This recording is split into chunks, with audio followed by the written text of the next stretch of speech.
নমস্কার দর্শক, আমি সব্যসাচী এসডি অ্যাস্ট্রোভিশনে আপনাদের অনেক স্বাগত জানাচ্ছি। আজকে আমি একটি বিশেষ প্রতিকার আপনাদের সামনে নিয়ে আলোচনা করব।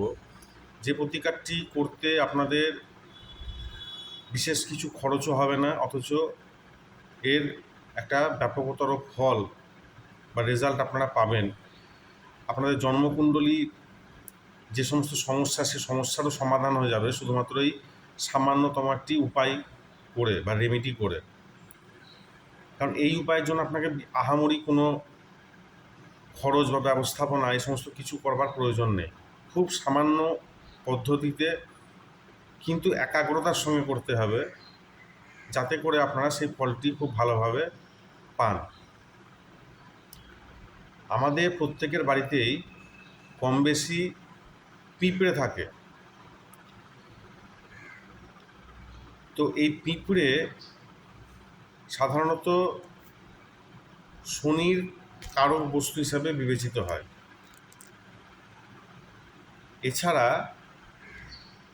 একটি বিশেষ ধরনের পিঁপড়ে হয় যেগুলো দেখবেন মাটির তলায় থাকে, যেটার কালার না লাল হয়, না কালো হয়, না মানে ফ্যাকাশে কালারের হয়। সেই পিঁপড়েগুলো কিন্তু অশুভ রবির কারক বস্তু।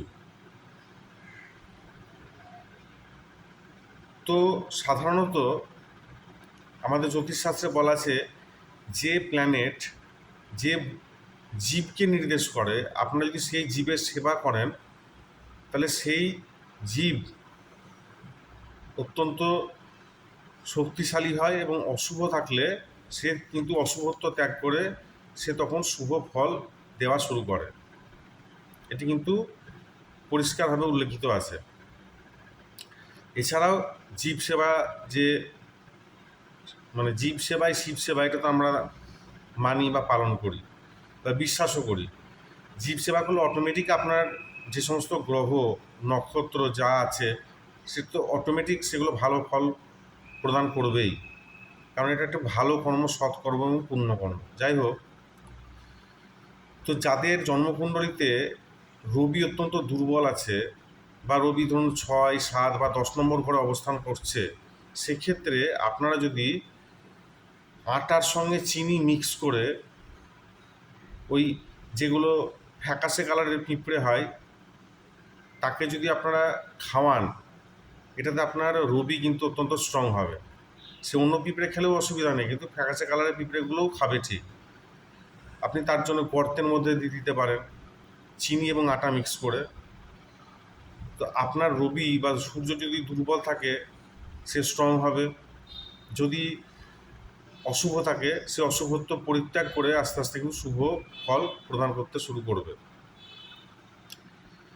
এছাড়া আপনাদের জন্মকুণ্ডলিতে যদি বুধ কেতু সূর্য শনি বা মঙ্গল বুধ একত্রে অবস্থান করে, সেক্ষেত্রে চন্দ্রের সাহায্য নেওয়া হয়। অর্থাৎ আপনারা আটা চিনি এগুলো তো দিচ্ছেন, তার সঙ্গে একটু ভাঙা চাল মিক্স করে সেগুলো আপনারা পিঁপড়েকে খাওয়ান। আপনাদের কুণ্ডলীর গ্রহের প্রবলেম বা দোষ এগুলো কিন্তু ঠিক হয়ে যাবে। এছাড়া আপনাদের জন্মকুণ্ডলিতে যদি সূর্য রাহু বা সূর্য কেতু একত্রে অবস্থান করে, সেক্ষেত্রে মানে সূর্য রাহু এবং সূর্য কেতু যদি অবস্থান করে, সেক্ষেত্রে কিন্তু আপনারা ওই আটা চিনি এগুলো তো মিক্স করবেন, তার সঙ্গে কিন্তু একটু সাদা কালো তিল মিক্স করে সেটি আপনারা পিঁপড়েকে খাওয়াতে পারেন। এইগুলো আরও ভালো হয়, ভালো ফল দেবে যদি আপনারা বট গাছ বা অশ্বত্থ গাছের গোড়ায় দেখবেন অনেক পিঁপড়ে থাকে সব জায়গায়। তো সেইখানে যদি আপনারা এই মানে কার্য বা এই প্রক্রিয়াটা যদি আপনারা করেন, এক্ষেত্রে কিন্তু আরও বেশি ভালো ফল মানে পাবেন। কারণ বট গাছ রবির কারক হিসাবেও বিবেচিত হয়, আবার অশ্বত্থ গাছ যেটি, সেটি হচ্ছে বৃহস্পতির কারক গ্রহ। তো অটোমেটিক এই গ্রহগুলো আপনার কিন্তু ভালো ফল প্রদান করবে। তো আপনারা যেভাবে খাওয়ান, আরও একটি উপায় আছে। এটাতে আপনাদের অর্থ সমস্যা বা অন্যান্য যে সমস্ত আর্থিক ব্যাপারে আপনাদের ওঠানামা হয় জীবনে, সেক্ষেত্রে আপনাদেরও বিরাট উপকার করবে। সেটা হচ্ছে আপনারা একটা শুকনো নারকেল নেবেন। অনেক জায়গায় দেখবেন নারকেল শুকিয়ে যায়, যে নারকেল মানে যেটাকে আমরা ডাব বলছিলাম, কিন্তু নারকেল, শুকনো নারকেল, সে যেটা জল শেষ হয়ে গেছে, সেই শুকনো নারকেলের মাথাটা আপনারা একটু কেটে নেবেন, যে সেইখানটাতে আপনারা আটা, চিনি এগুলো মিক্স করবেন।